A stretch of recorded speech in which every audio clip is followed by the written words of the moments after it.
Hello and welcome to another episode of Genealogy with me being Rachel of Told Genealogy. So, I'm going to carry on from where we left off last week, which was looking at my mother's grandparents and trying to verify them and who their parents were. So you can see on my little spreadsheet here that I have made just a couple of amendments because I've found the birth certificates for Frank and Elizabeth and the marriage record for Frank and Elizabeth, and also I mentioned the consular death record for Frank Tweeddale last week. What I haven't yet looked for is Mary Comer's birth and death records. But let's carry on for the moment with Frank and Elizabeth. So I scanned these earlier. So now I'm just going to add those details. Add those details into my tree.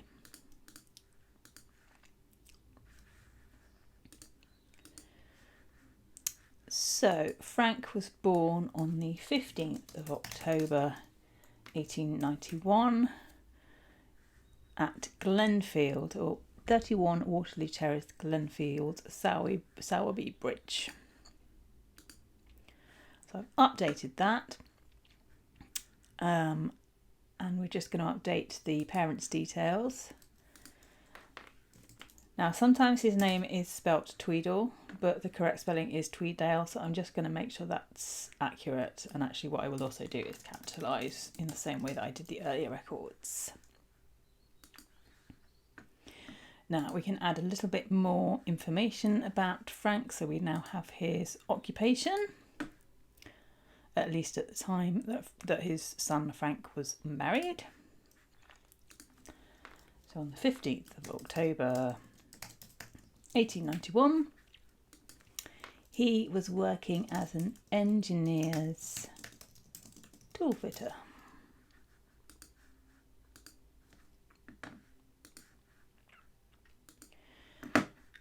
We also have an address for him, which is the address where his son was born, so we might as well add that information as well.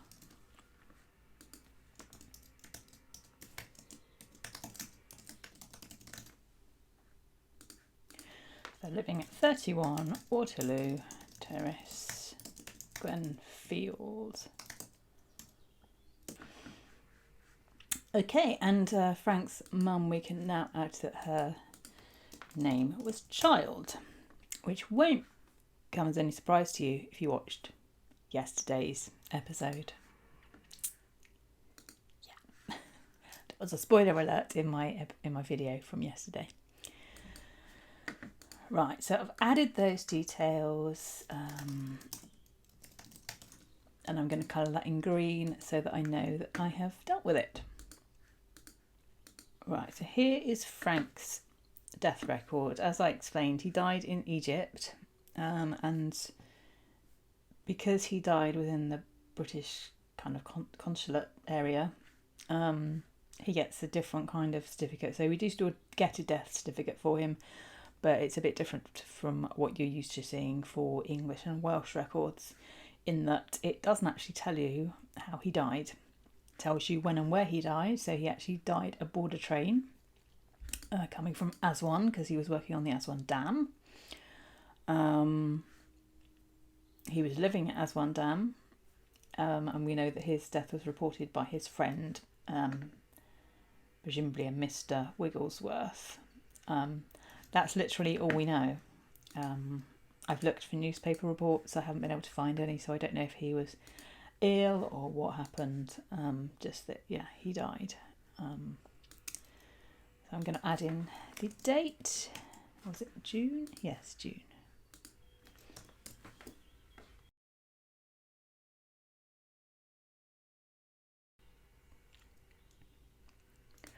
Right, that is done.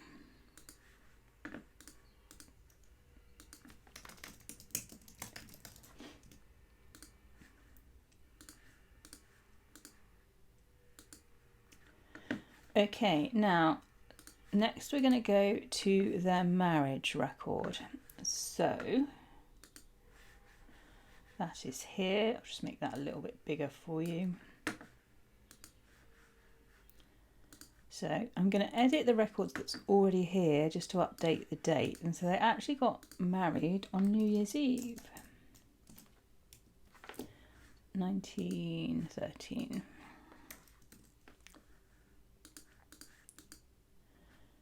And they got married at Mount Tabor, Primitive Methodist Church.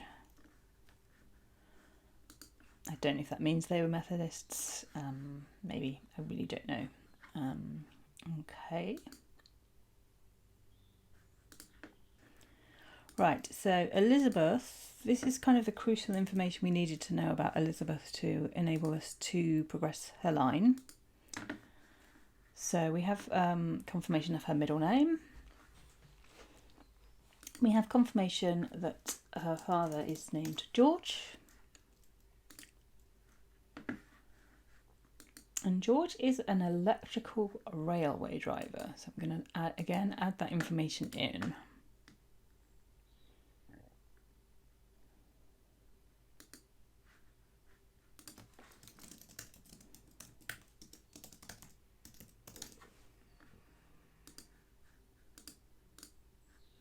Come on.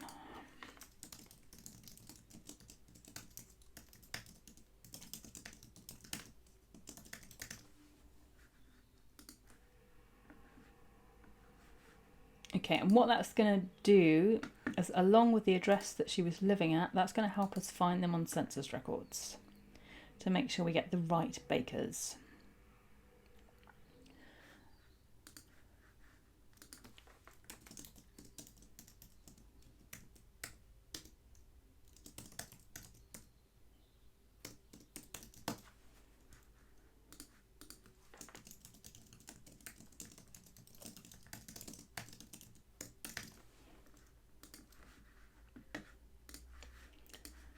And we can also add, so she has an occupation as well, which is lovely to see. So she was working as a dressmaker. Now, I don't believe, I mean, obviously I should have known because I've had this marriage certificate since 2005 when I ordered it. But I don't think I knew that she was a dressmaker. But that is interesting to me because my grandmother was also a dressmaker and she made quite a good living out of that. So, yeah, clearly that's where she got it from. I am a pretty poor sewer. Actually, that's not true. I'm a good sewer. Nobody's ever taught me how to make clothes. So I'm not very good at it. And I also don't do it enough. Right, I'm distracting myself now. Come on, King. Come on. There we go. Okay. Right, so just going to get rid of that. I'm going to say original obtained. So we're going to leave, although I do have the birth certificate ready, we're going to leave that for a moment because what I want to do is check those census records. Right, so if I go to 1911, this is probably not a good one actually. Yeah, that's a servant, so I'm not sure on that one.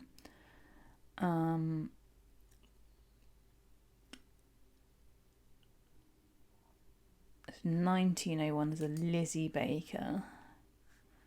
I want to look at the image because I want to see if George is a railway driver. So where is he? Where is he? Oh, there he is. I am going blind. Right, okay. So George Baker, 2 Ripon Street. That's the same address that she was living at when she got married. So we know that's the right record, and he is a railway engine driver. So I'm now fully confident to add this record on.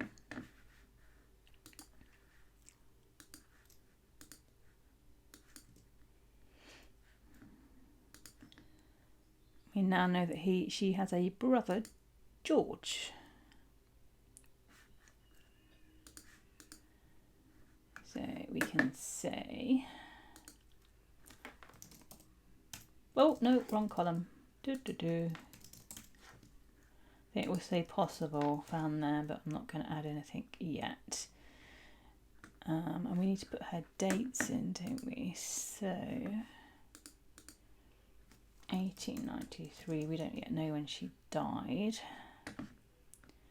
But we do know we're not going to find her. Oops, we're not going to find her before then, so we can black all those out. Okay.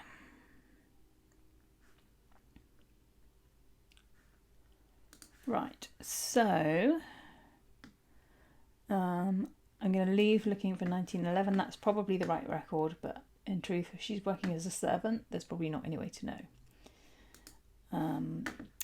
Okay, so this is her birth certificate that I prepared earlier. As you can see, this is the right one.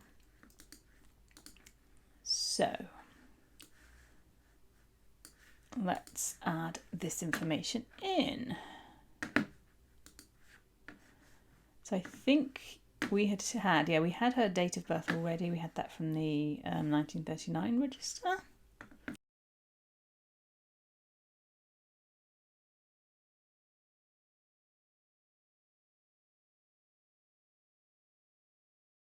And we can add her mother's maiden name, which is Jones.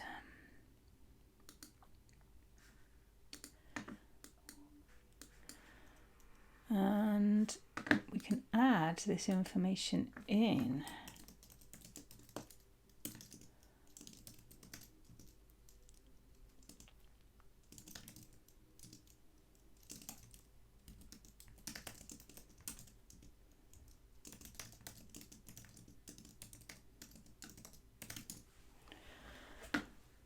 Okay, now we still need to do Mary.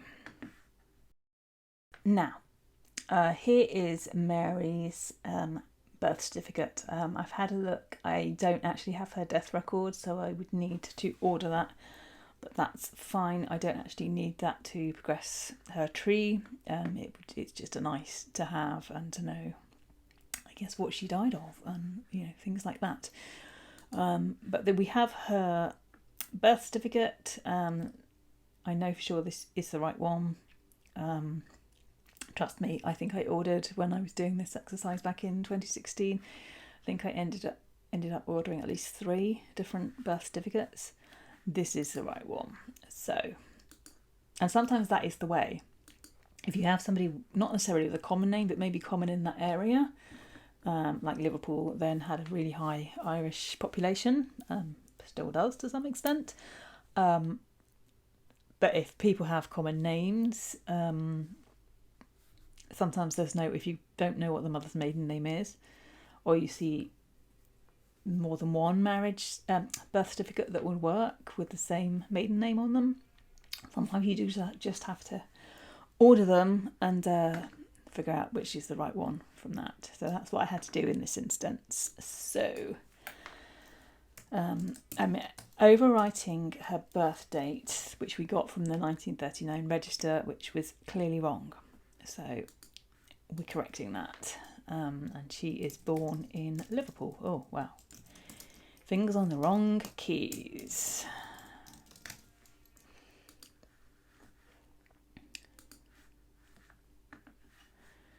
Okay, and we now know that her mother's maiden name was not Tweeddale, but Tweedley. So added that information in, and we can put an address as well.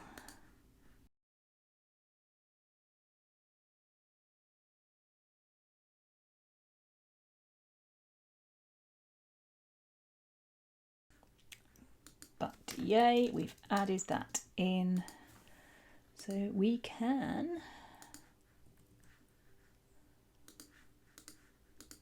do that. Okay, fab. So there are still things that I would need. So what I do with this is I highlight the areas that I still need to work on. We'd actually found that for Elizabeth, so I'm going to correct that. I do want to look for military records. Might be worth looking for any probate records for Elizabeth once I know when she died, and I will highlight my possibles so that I know that they still need some attention. Right, so I'm going to move on to the great-grandparents and verify their records, and it's basically doing the same thing over and over again as before.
Now, one thing to note about Samuel on this record is that he is marked as a widower.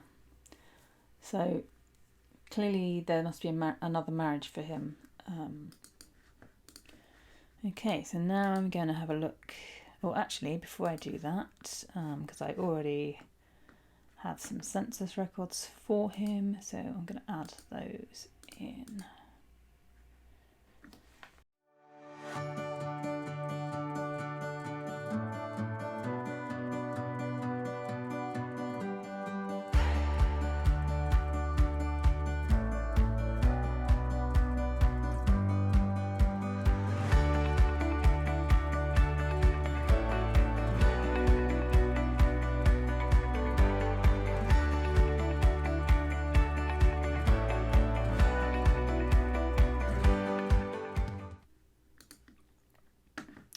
I'm actually not going to add in these two children yet, I don't think. Actually, I will, but I'm going to show you what I will do.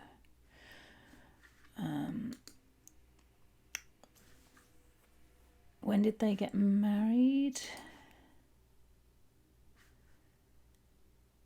Yeah, so these two children are probably not Ellen's. So I'm just going to amend that.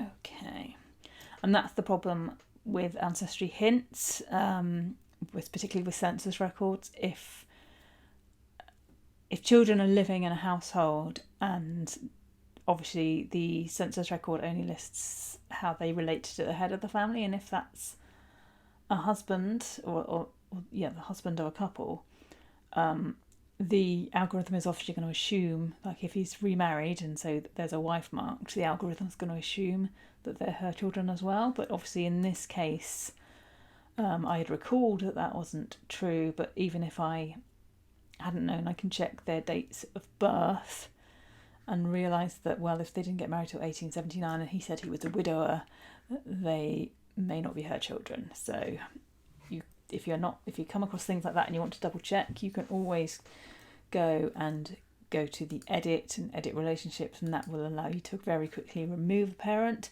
And you can always add them back if you do the research and then you realise, oh, that actually was their mother or father, whichever way round you're talking.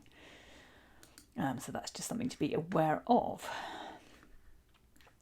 I can see from the transcript here that this one says Warminster, so this is going to be our guy, I think. Oh, this is oh, there he is, Samuel Ryle. Ship joiner. Yep, okay. So, it looks like we've just found his first wife.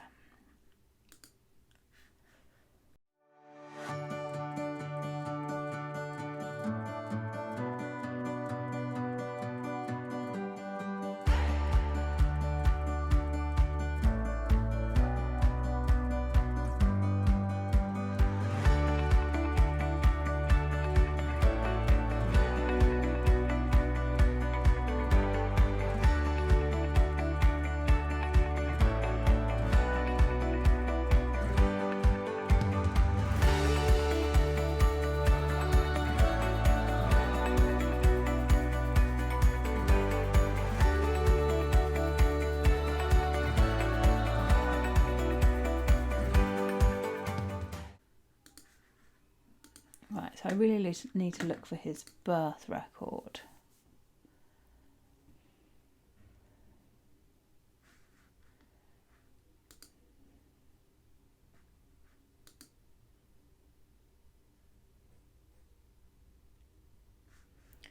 So, I mean, this probably is him. It does say Father Henry.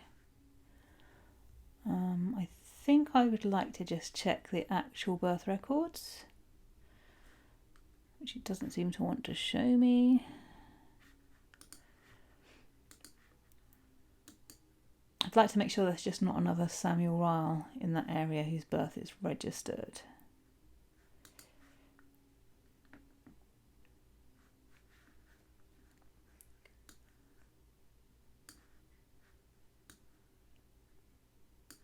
Yeah, let's see what that gives us.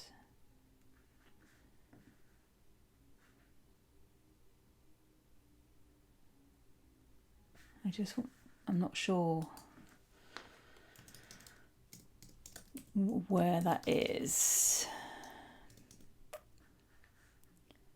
Okay, so that probably is. And how close is that to Warminster?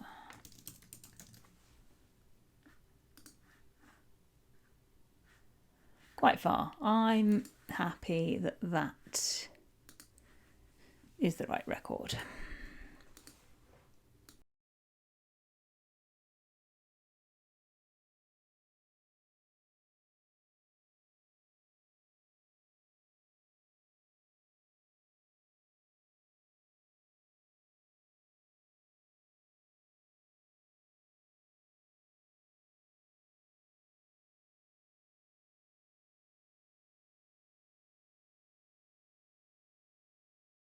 Right, I'm actually going to put in over here, look for first marriage record. Because otherwise I'm liable to forget because it doesn't really fit in anywhere else.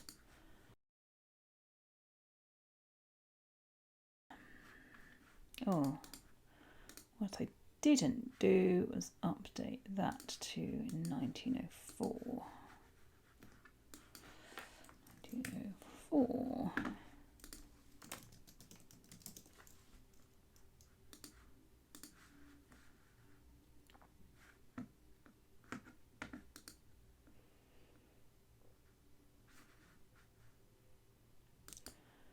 Right, I'm going to move on to Ellen.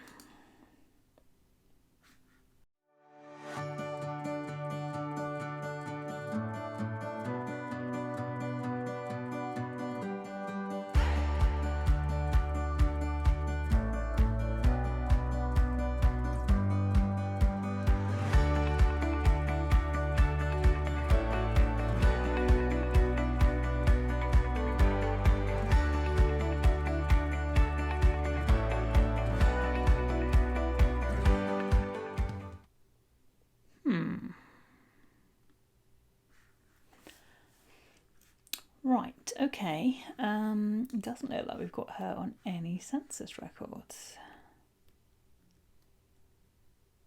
Let me flip to Thomas.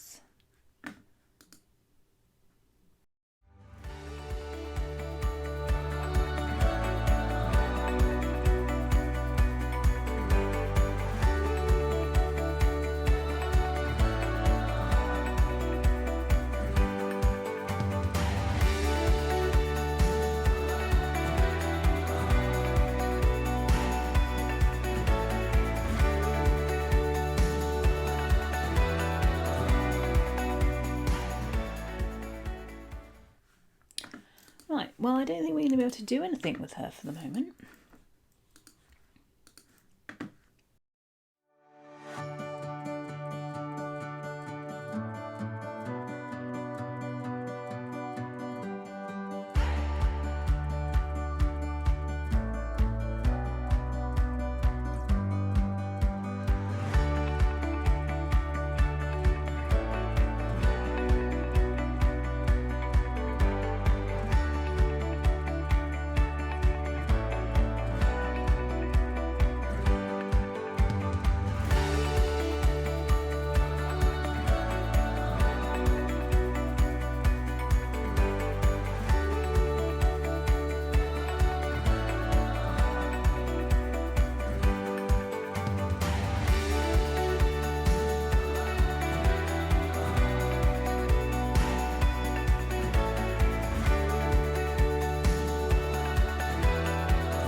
Okay, so we're going to leave it here for now.